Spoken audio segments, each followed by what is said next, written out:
안녕하세요. 아름드리 교회 이대천 목사입니다.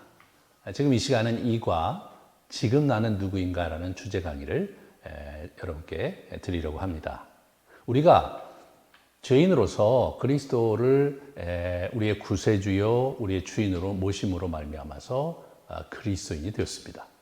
그리스도인이 되었다는 것은 성경에서 우리를 이제 성도가 되었다고 이게 선언을 하고 있습니다. 그래서 우리는 성도, 거룩한 자들이 되었습니다. 그런데 우리가 일상의 삶을 사는 과정에서 우리를 이렇게 쭉 이렇게 돌아보면 여전히 죄를 짓곤 한다는 거죠.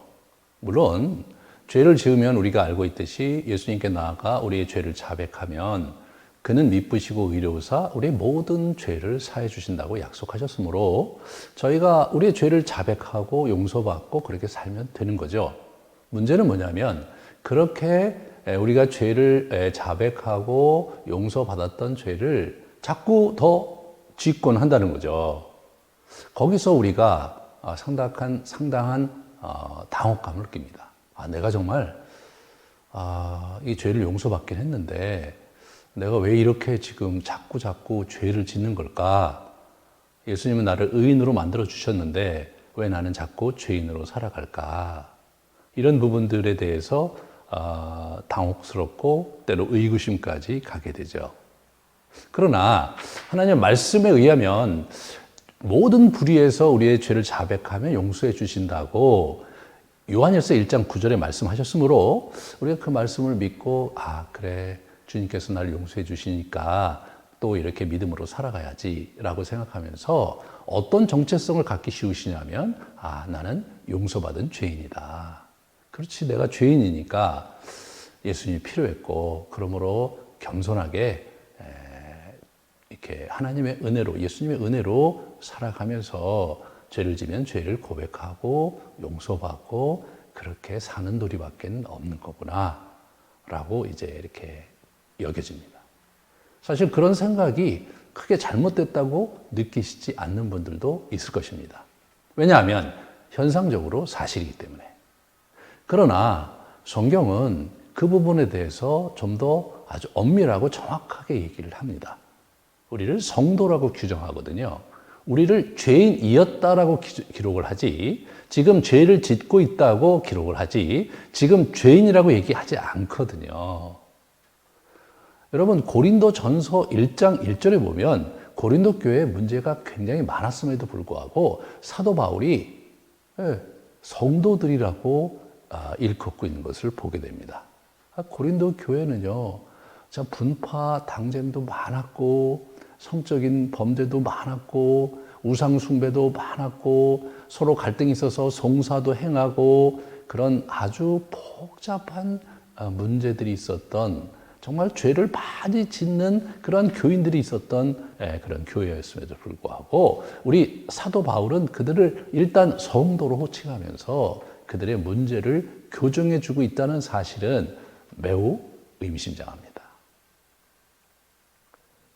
성경은 이 부분에 있어서 이제 우리에게 성도라는 것을 강조하는 이유는 무엇이냐면 실제로 우리가 하나님 안에서 예수 그리스도로 말미암아 의인되었다. 그래서 성도로서 그분 앞에 있다라는 사실을 아는 것이 매우 중요하기 때문에 그런 것입니다.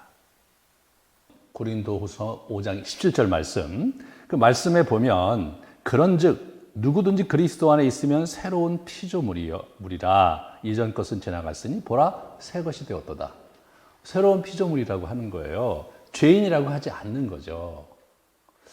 우리는 온전한 새 사람이 되었다. 그것이 이 고린도 교회 성도들한테 사도 바울이 아주 강하게 어필하고 있다는 사실은 매우 의미심장하죠.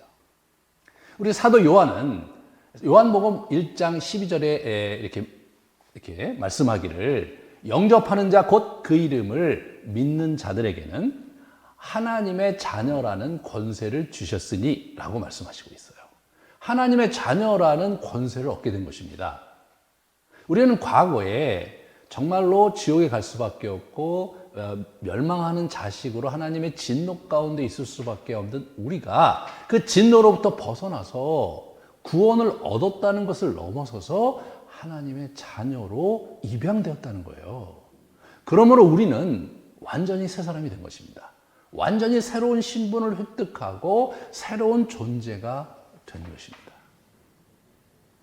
바로 이런 새로운 온전한 새 사람이라는 존재, 이 신분에 대한 인식과 받아들임이 있을 때, 그렇게 자기 정체성을 확보할 때야만이 우리가 악한 영으로부터 거짓 진리를 대적할 수 있을 뿐만 아니라 하나님과의 관계를 적극적이고 긍정적으로 맺어가며 성장할 수 있다는 사실을 여러분들이 주목하셔야 됩니다.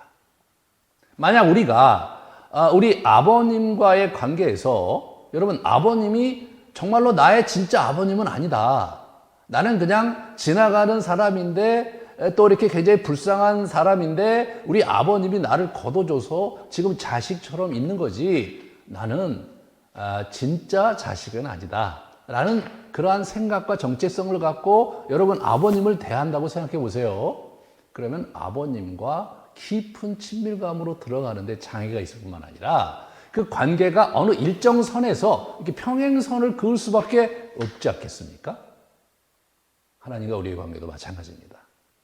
우리가 하나님의 자녀가 되었다는 이 법적인 지위와 온전한 새 사람이 되었다는 이 정체성에 대한 바른 이해와 받아들임이 우리의 영적 생활에 굉장히 중요합니다.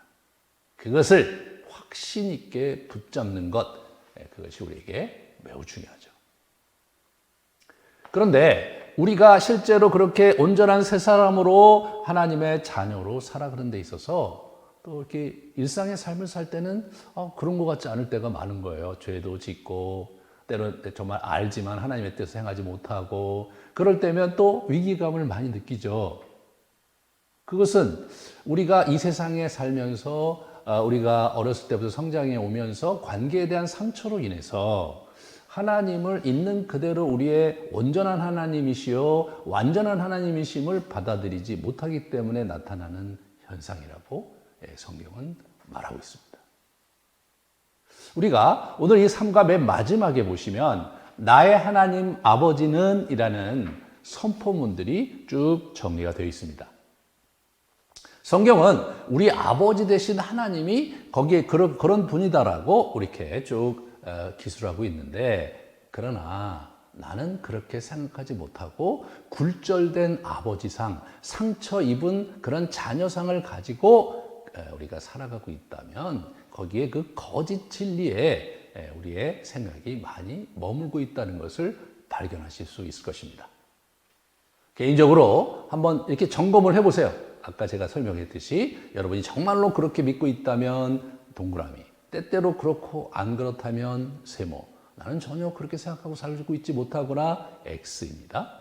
한번 여러분 그런 시간을 가지시고 그리고 또 함께 나누며 그것을 점검하시고 모두 함께 선포해 주시기 바라요. 그리고 매일매일 일주일 동안 그것을 선포하심으로써 그 말씀이 나의 영혼의 울림이 되고 그리고 우리 마음에 자리 잡아갈 수 있도록 그 진리가 나의 것으로 만들어져 갈 수 있도록 여러분 힘쓰시기를 부탁드리겠습니다. 수고하셨습니다.